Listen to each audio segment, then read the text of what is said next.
Good afternoon, folks.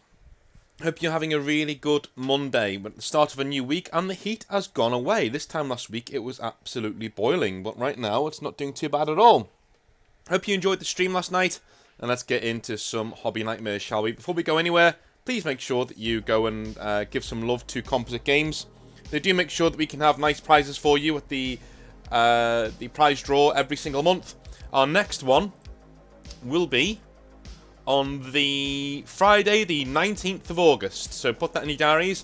Friday the 19th of August will be our next prize draw. We will have lots of free models and bits and bobs to give away from the Goods Merchant too. I'm going to get in touch with them this week and get some things sorted out. So if you want to be involved in those, please head down to the Patreon down below and give whatever you can. If you can afford to give it 10 times, only give it once. That's my rule. And they'll also become a member of the channel if you want to as well. Or you can join these lovely people who are on our backers pages, which I will be making sure that I update. Because at the start of every single month I update these. So if you want to be on one of these backer pages, then let me know. Come and get involved with Patreon, all those fun things as well. And of course we have our legends here as well who've helped me out big time in the hobby going forwards. So thank you very much to them.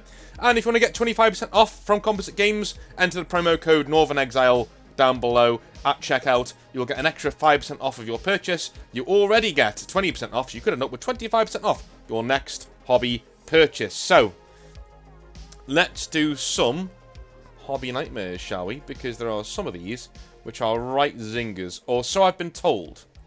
I've read a few of these, but not all of them, so I need to go through them. So, we have Court.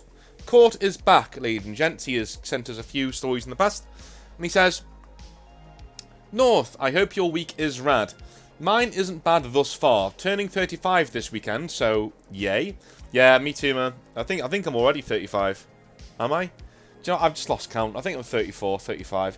This is how little I actually care about my own age, to be honest with you. Alright, man, here we go. Hobby nightmare time. This involves my best friend. Let's call him Glenn. We'll start with the overwhelming positive of Glenn. He's a true friend, if ever there was one, and has stuck with me through all my shit, through thick and thin. Alright, good. Excellent. And believe me, there has been a lot of that stuff. I can't recall a time he has ever been negative with me, or anyone else for that matter. His attitude and overall good vibe are infectious, and I love him to death. Now, having said that, let's continue with the cringe. Like myself, Glenn plays multiple GW games with multiple armies, and he is a Chaos man through and through. So, needless to say, he has a ton of minis. A ton of well-painted minis. A ton of expensive and well-painted minis. And where do these minis get stored? Snug in a GW phone case? Nope. Safely in a DIY magnetized tub? Negative. They are haphazardly tossed, and I chose that word specifically, into a dirty toolbox. Insert classic Northern Exile sigh here. Yeah. I understand peripherals sometimes. When you've absolutely spent so much time on your models, sometimes spending more money on peripherals can be a pain in the backside. But I do also think that, you know, if you're going to spend this much time on your models, make sure they're not going to be bashed around to shit.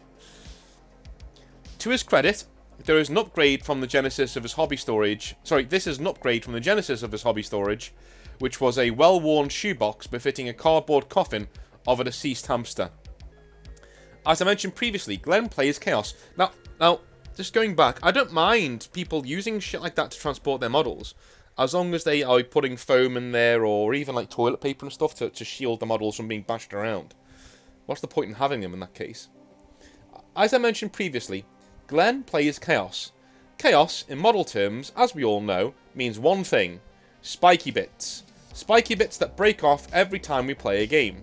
Multiple times, in fact. He'll reach into the toolbox upon deployment and pull out a tangled mess of minis that looks like Clark Griswold's Christmas light snarl. Oh shit, there goes his lance. Crap, another armor's missing. Ah, no, Archeon lost his wing. Yeah, fucking Archeon he throws in there. Oh my god. God love him, but I can't stand seeing it go down like this every time we play. I bought and custom painted a magnetic base for him and gave him magnets for his minis so they would no longer need to endure the cramped quarters resembling a mosh pit at a Slayer show. But he never uses it. Yeah, this guy, he's just irritating, man. Like, if you've gone to do that for him and he's still doing that, nah, come on. I know he loves his armies, and maybe I'm just being a stuck-up and cautious court with my meticulous magnetized cases. I just cringe every time he drops a mini box from the height of the table after it has been slain from the battlefield. I'm at a loss, man. Do I step in with tough love and say enough is enough for his own good, or do I shrug it off since it's not my army and therefore not my problem? I hope I'm not the only one who has come across this dilemma. For all other Glens in this world, you're great dudes, but take care of your shit. Anyway, much love, man. I'll see you soon. Okay, cool. No, I would say if you've made a case for him, I think it's time for tough love. I really do. If you've made a case for him, then just say, look, listen, dude, I made a case for you. Fucking use it. I'm sick of seeing your models getting abused. You're wasting money, you know. And don't get me wrong, if you don't care about your models, fine, that's no problem. But I made this for you. Can you at least use it, so I don't have to see you getting your shit bashed around all the time? Like, just say something like that to him. Be honest. If it's bothering you, be honest, you know? Because at the end of the day, it also lessens your enjoyment of the hobby, because you're thinking, well, if it means that little to him, why the hell should I bother, you know? Anyway, we have a few stories from Natna. Natna is a former GW manager, which is going to be very interesting. So he says, "Hi, Mr. Northern or Mr. Exile, whichever tickles your fancy. Either or, dude, it's fine. Figured I'd share a few more stories from my time as a GW hobby manager. For only working there for a fairly short time, 2 years, I definitely had some memorable experiences." Okie dokie. The first story is called Whisper Kid. "He became something of a legend among the red shirts and I in the store.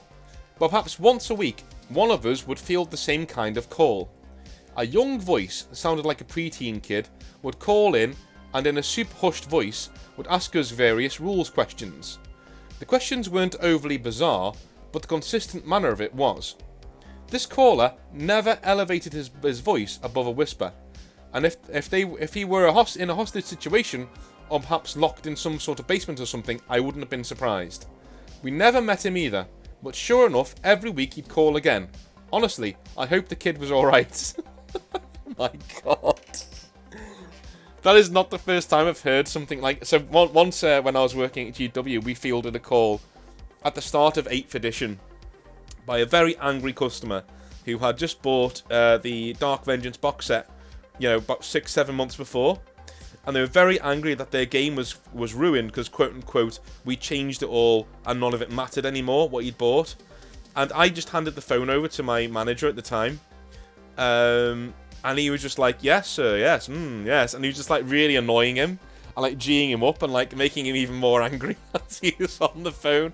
Now, normally I'd never say go do that. But when you're working at GW and you're already getting it in the neck all the time and you're getting quite annoying people come in to get on your case, having that on the phone is not what you need. Like, he was acting like we wrote 8th edition just to piss him off. Like guys in that store, we were the ones who went to 8th edition and said, yeah, this guy called Clive, that's really annoy him and bring that on, you know, like we were the ones who had, we just sell models, dude, you know, we're the lowest of the low in Games Workshop, no one gives a shit about us. Go and phone head office, why are you calling us, you know what I mean?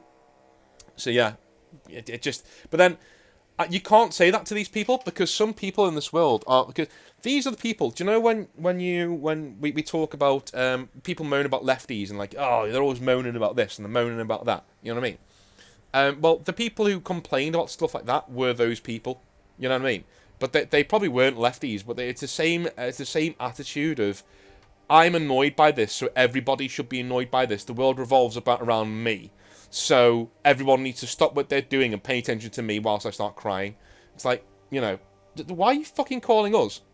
Oh, that's right, because, you know, HQ won't take your call because they don't need to. So you think you can shout at us? You know, just arseholes. Some hobbyists are real pieces of work, man.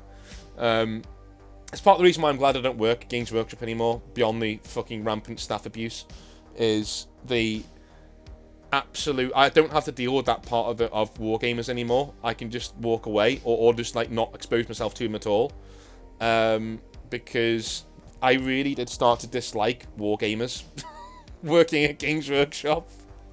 Because you do see the worst of it. You see the best of it as well, but you don't often see the worst of it as well. There's some real douchebags, and unfortunately, the bad tends to stay with you more than the good. Same as YouTube comments. Good comments tend to go over your head, you know, because you just, especially if you're someone like me, because you're quite embarrassed about it. Whereas bad comments stay with you the entire day. It can ruin your day. I've stopped letting it annoy me though, to be honest with you. I just walk away. Or don't reply. Anyway, this next story is called The Club. So, same Games Workshop manager says, The Club. In my store, there were always loitering neckbeards and bitter veteran gamers. Oh look, I was just talking about that. We were a mall store before moving to a one-man centre. Okay. We would come around to check new models, books. Who would come round to check new models / books, complain, and if hell had frozen over, buy something. Yeah, these guys all the time, man. You would always get the anoraks who came round and like tire kickers when you're trying to sell a car. You know, they come around like, you know, yeah, I call them teeth dryers. Because they just come in and go, I would buy something, but, you know, it's just money's a bit tight, you know, it's just, have you seen that new rule? Oh, this is terrible, terrible, they're ruining the hobby. I tell you what, you know, so fuck off, dude, just fuck off. Get a job. Anyway, a group of these fellows were die-hard Warhammer Fantasy players, I think I know where this is going, who would deride anyone who even remotely liked 40k. Frankly, they irritated the crap out of me, but they never did anything to cross that line, so to speak, to get kicked out. In their pursuit of proving how amazing fantasy was, they'd recruit people to play in their gaming club. A great idea, and I was happy they could be out of my store. As time went on, their club grew. Some of my red shirts were joining in as well. Then, a small incident occurred. The mum of a kid in the club, I think he was like 12, asked to join. She was kind of a hippie rocker type mum who clearly adored her son and wanted to participate in things he was interested in. That's very nice. Do you know what? Rocker mums tend to do that. They tend to get involved in a lot of shit, especially if it's nerdy stuff that the kids want to do. The neckbeard basically denied her, don't know their reasoning, and don't care. So the neckbeard said she couldn't go. Bit weird. Alright.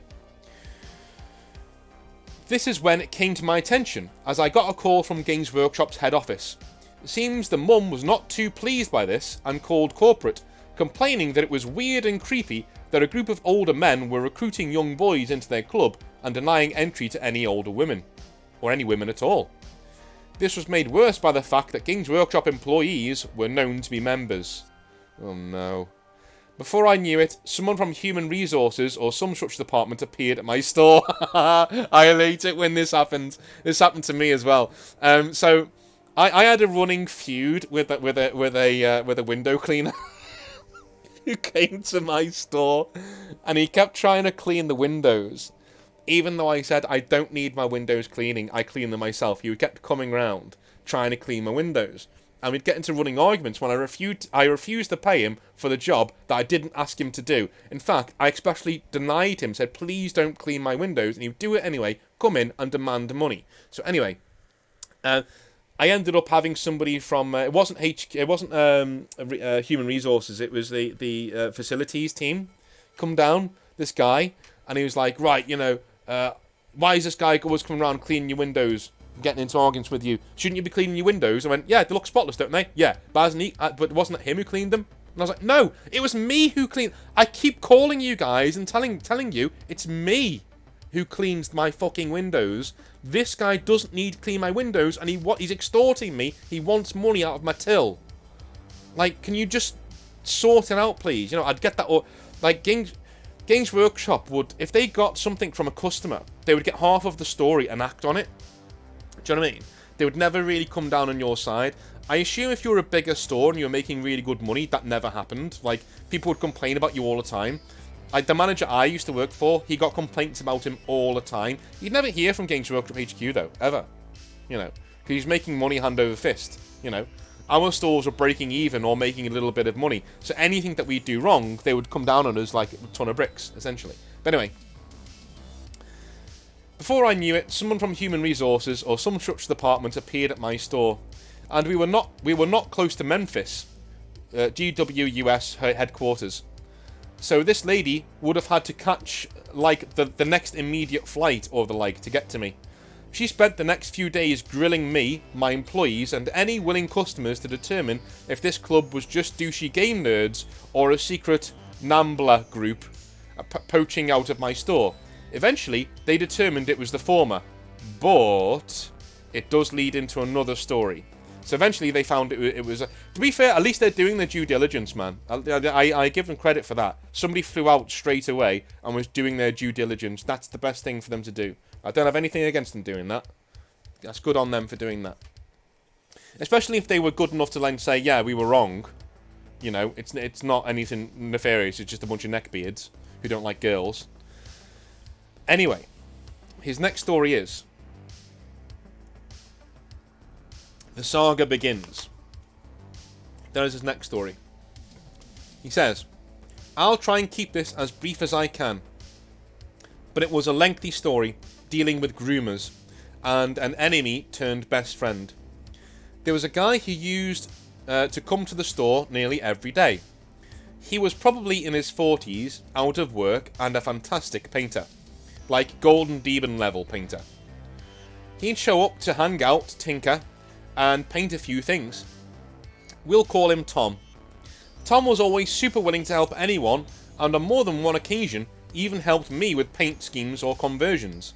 He was a constant in the community, and really admired for his kindness and talent. On the flip side, we have Bert, ex-GW employee himself.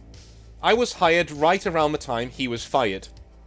Bitter, working a retail job that now crushed his soul, but still adored by the kids in the shop. I hated the shit out of him.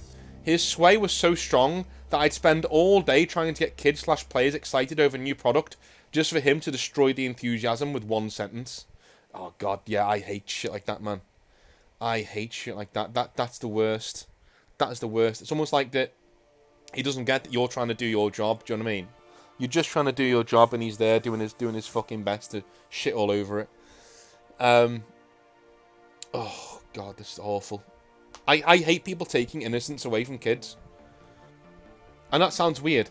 I just hate the fact that, you know, kids aren't allowed to enjoy shit these days because there's fucking man babies like this. He's like, no, you're doing necrons. Why are you doing necrons? You shouldn't be doing necrons. You know, and it's like, fuck, dude, let the kid like what he likes or like what she likes. Fucking shut the fuck up. Enough, you know? Jesus Christ, like, I don't like Space Wolves, but if a kid liked Space Wolves, I'd be like, yeah, man, they're really cool, and this and that, and here's the cool bits about the lore for them. If you heard of Logan Grimnar, oh my god, you know, and you'd nurture that in them. And I fucking hate Space Wolves. Get out the hobby. If you're one of those people, just fuck off. Go somewhere else. Go somewhere else.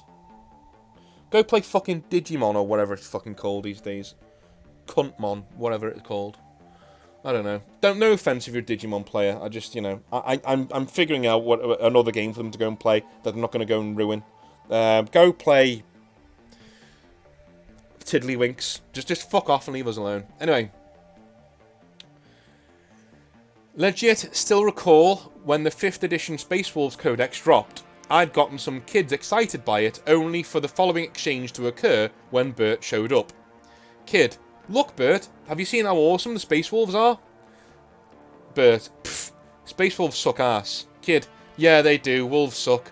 There goes my potential sales. Bert and I had our issues, complete with me asking him to leave at one point because he showed up to the store drunk. Right, back to the narrative anyway. One day, a woman came into the store to buy something. I can't remember what she was buying. And as I rang her up, she leaned across the counter and said something like, I can't believe you allow him in the store. I looked at who she was pointing at to see it was Tom.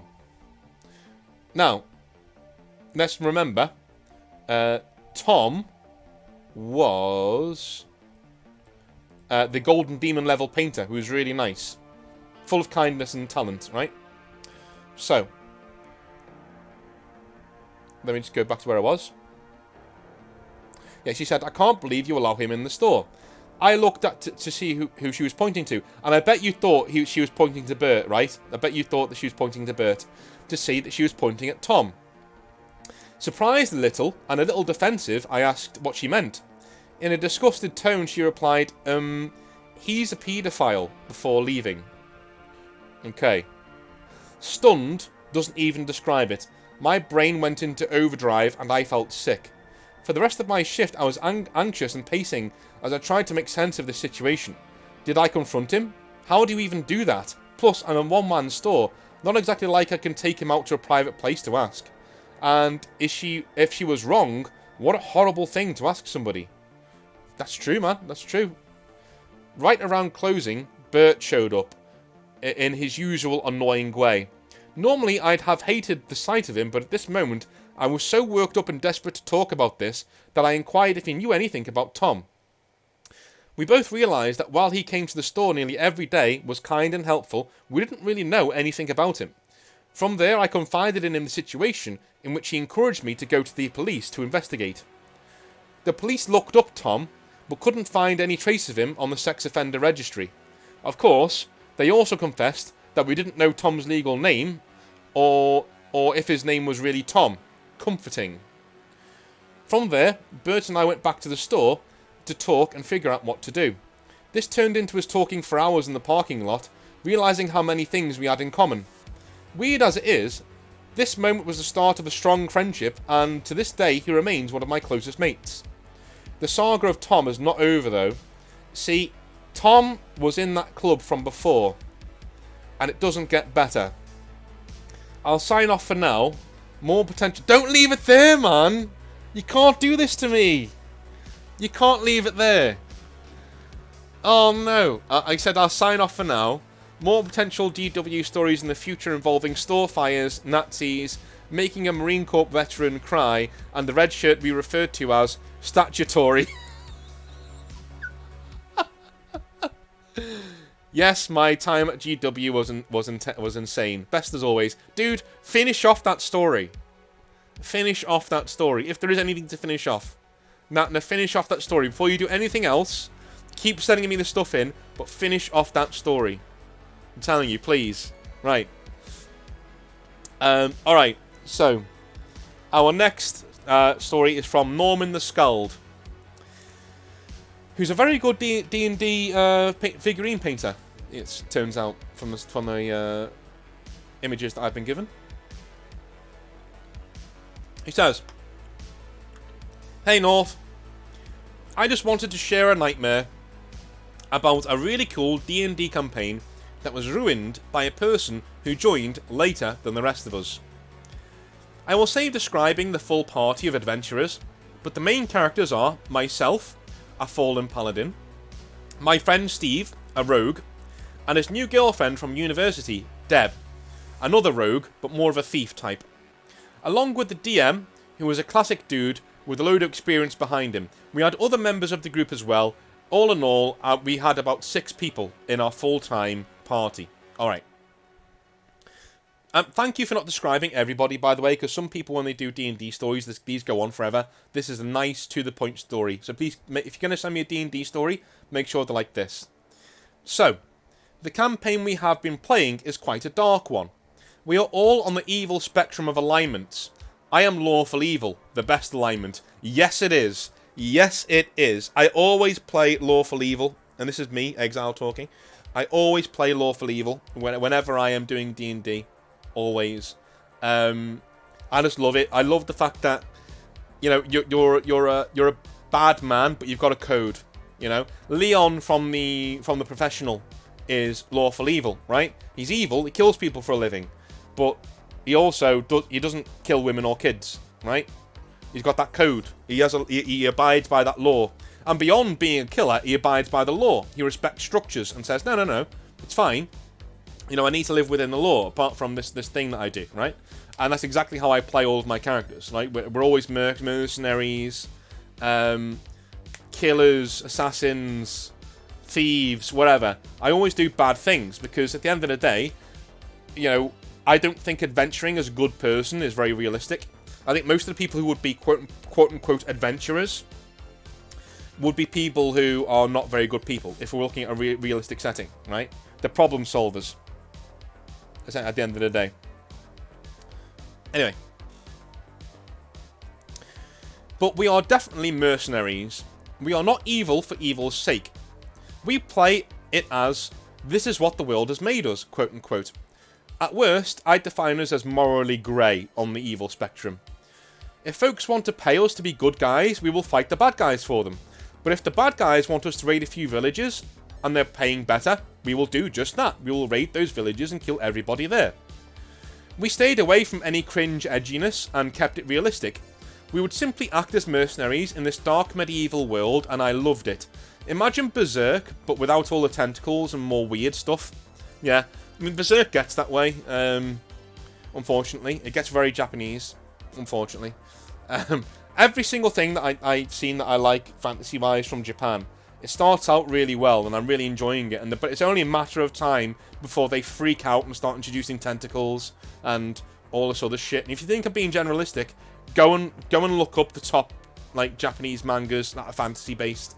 Go and look up anything like that, and eventually you will find tentacle porn or really weird underage stuff going on that is not for me. Do you know what I mean? They can't help themselves. They just burst out into this weirdness all of a sudden. Anyway, we are on our 9th session, and we are coming up to Christmas. And so we hire out a little room at our university campus and do one final session for this season in a room with a projector for this battle that is going on. That is going on that we are involved in. Right, so the battle is on the projector, and you're moving forces around. That's pretty cool. Deb has been with us for a few weeks now, and in sessions is kinda loud. She steals the limelight as if she is the main character, and when she is quizzed on that, she says, "Well, I am the only girl, so I just want to be able to get my stuff in." And I appreciate that sentiment, to be honest. But she plays the game as someone who is new and who they think is the main character. Right, so she thinks she's the main character. Anyway, it's not a huge deal.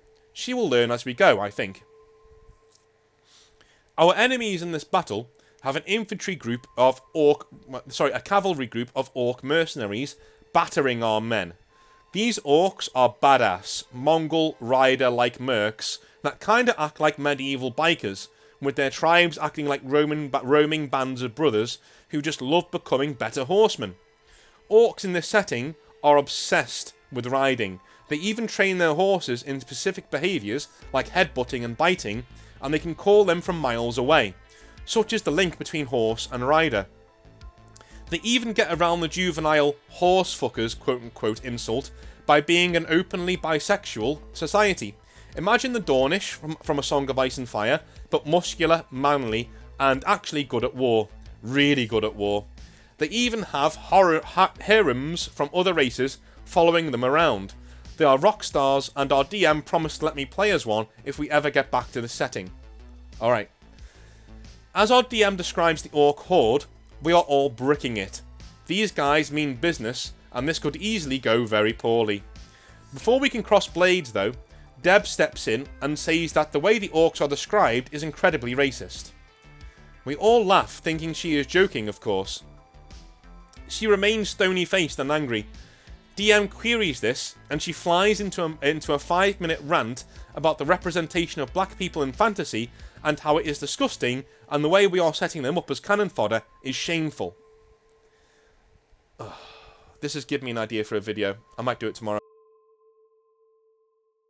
In fact, I probably will do it tomorrow. About the new Lord of the Rings show. But anyway, bear with me. Now, the irony of this is that the orcs in this setting don't even have black skin. The DM never thought to describe the colour of their skin, because the colour of someone's skin doesn't fucking matter a jot to how evil they are. They are, in fact, a weird white colour, like that massive orc from the Hobbit movies. He explains this to her, but she is still not happy. She says that even their facial structure is obviously calling back to people of colour, quote unquote. At this point, the DM is visibly pissed. Okay. At this point in time, The DM is dating a lady who is now his wife. His wife is called Faith and, you guessed it, is from Nigeria. And when I say this beautiful lady is black, I mean all the way out in Africa black. Accents, no nonsense, attitude, the lot. To his credit, he doesn't use this as a gotcha, and instead just says the orcs in the setting have nothing to do with real-world race at all. They are just orcs, another form of human in this setting. She will not then let the point go, though, and refuses to play until we change the orcs, quote-unquote, we change the orcs out for Vikings or something. The DM snaps. He tells her the fact that she thought of black people when the orcs were described just shows how latently racist she actually is, and how she covers for this with her fake outrage and virtue signalling. He kindly asks her to shelve that left-wing university bullshit or leave. She does leave, turning to Steve, her boyfriend, remember, and telling him to leave with her. Yeah, she tells him to leave with her. Right, okay. He gets up and heads outside with her, where I hear shouting from both of them before she finally leaves. Probably to write shit about us on some leftist blog or something. Steve comes back in, apologises, and asks to postpone the session and takes us all for a pint instead. We agree and end up having a chuckle over a few beers. Steve and her mutually ended things a few days later after she gave him the silent treatment, and they simultaneously called it quits. We finished the session a few weeks later before Christmas break, and it was epic. Anyway, love the channel, North. Speak soon, Norm. So yeah, this happens quite a lot. You'll get this quite a lot, where people tend to moan and bitch and whine about things to do with race and sexism and misogyny and things like that. Most of the people who complain about these things, especially when they're not the people being targeted, I look at them kind of like how I look at male feminists. I look at male feminists, and my hackles go up straight away, like the hairs on the back of my neck stand up whenever a man describes himself with that, because I look at him and I'm thinking, yeah, you're a sex pest, dude. You're a sex pest. You're getting your feet in under the table. You're trying to anyway. Most women are too clever to fall for it, but you're always trying to make sure that at least one of them out there is going to fall for it. At least one of them out there is going to think that you're an ally, quote unquote, until you don't get what you want and you start grabbing and tearing at clothes and things because you're a little fucking creep. And that's how you get into try and get into women's good graces. A lot of people who virtue signal are covering for the fact that secretly they feel exactly the same way as what they're saying. So if someone says that's racist, if someone says that's sexist, if someone says I'm a male feminist, most of the time, in my opinion, this is just me, most of the time, when I've come across those people, they've given off vibes of like, ew. Ew. Like, dude, it's so obvious what you are. It's so obvious that secretly you're a misogynist. Or worse, you're a sex offender in waiting. It's so fucking obvious. Right? No man in their right mind describes himself as a male feminist. They just don't. They just don't. Men, I'm going to be honest, girls, ladies, we love you so much, right? We love your personalities, we love it when you're funny, we love talking to you, but sometimes you're really fucking annoying. And that's just is what it is. And I'm sure you can say the same thing for men as well, right?